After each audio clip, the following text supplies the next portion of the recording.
Petrol diesel ದರಗಳು ಜಾಸ್ತಿ ಆಗಬೇಕಾಗಿತ್ತು. ಯಾಕೆ?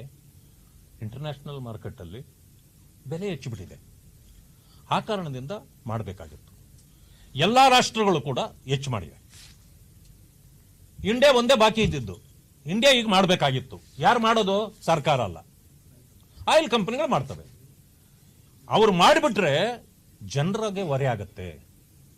ಒಂದು ಸಾರಿ 10 ರೂಪಾಯಿ ಜಾಸ್ತಿ ಆಗಿದ ತಕ್ಷಣ ಟ್ರಾನ್ಸ್ಪೋರ್ಟ್ ರೇಟ್ ಜಾಸ್ತಿ ಆಗುತ್ತೆ, ಆಟೋಗಳಲ್ಲಿ ರೇಟ್ ಜಾಸ್ತಿ ಆಗುತ್ತೆ, ಟ್ಯಾಕ್ಸಿಗಳಲ್ಲಿ ರೇಟ್ ಜಾಸ್ತಿ ಆಗುತ್ತೆ, ಆಮೇಲೆ ನಿಮ್ಮ ಲಾರಿಗಳು ಅವು ಎಲ್ಲದರಲ್ಲೂ ಜಾಸ್ತಿ ಆದಮೇಲೆ ದವಸ ಧಾನ್ಯಗಳು, ಹೋಟೆಲ್ಲು, ತಿಂಡಿಗಳು ಎಲ್ಲ ಜಾಸ್ತಿ ಆಗಿಬಿಡ್ತವೆ.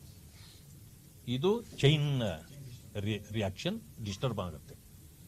ಇದನ್ನು ಯೋಚನೆ ಮಾಡಿ ಮೂಲದಲ್ಲೇ ಇದಕ್ಕೆ ಉತ್ತರ ಕೊಡಬೇಕು ಅಂತೇಳಿ ಎಕ್ಸೈಸ್ ಡ್ಯೂಟಿನ 10 ರೂಪಾಯಿ ಒಂದೊಂದು ಇದ್ರ ಮೇಲೆ ಕಡಿಮೆ ಮಾಡಿಬಿಟ್ರು. 10 ರೂಪಾಯಿ ಇದ್ದಿದ್ದನ್ನು 0 ಮಾಡಿದ್ರು, 13 ಇದ್ದಿದ್ದನ್ನು 3 ಮಾಡಿದ್ರು.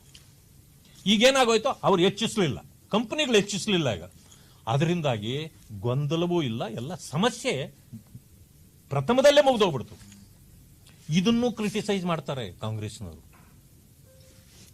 Surrender, Narender surrender. ಅರೆ ಏನ್ ಸರೆಂಡರ್? ಎಲ್ಲಾಗಿದ್ದಾರೆ ಸರೆಂಡರ್?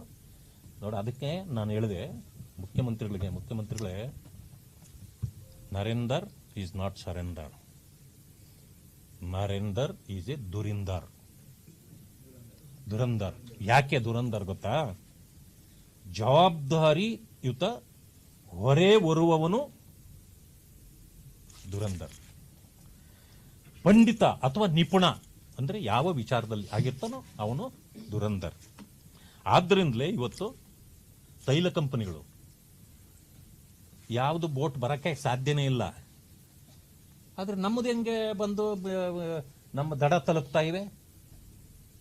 ಹೆರ್ಮೂಜಲ್ಲಿ ಭಾರತದ ಧ್ವಜ ಕಂಡ ತಕ್ಷಣ ಗ್ರೀನ್ ಲೈಟ್ ಬರುತ್ತೆ, ಬೇರೆಯವರಿಗೆಲ್ಲ ರೆಡ್ ಲೈಟ್ ಬರುತ್ತೆ. ನಮಗೆ ಯಾಕೆ ಬರುತ್ತೆ ಗ್ರೀನ್ ಲೈಟು?